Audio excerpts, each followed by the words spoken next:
Voluntaryong sumuko noong February 16, 2024, Biyernes, ang isang dating miyembro ng Underground Mass Organization o UGMO at isang miyembro ng Communist Terrorist Grupo CTG sa otoridad.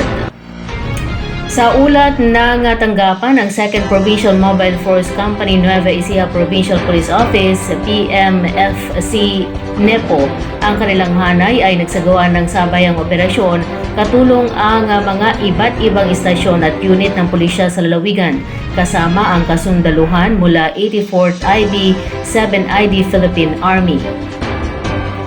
Ganap na alas 2:50 ng hapon, unang voluntaryong sumuko si alias Ka Jaguar o alias Ka Frankie, dating miyembro ng CTG CPP NPA NDF. Dala niya sa kanyang pagsuko ang isang caliber 38 revolver na walang serial number, homemade, at isang piraso ng live ammunition para sa caliber 38. Habang bantang alas 3:35 ng hapon, kusang sumuko si alias Kamakoy, dating miyembro ng UGMO o UGMO.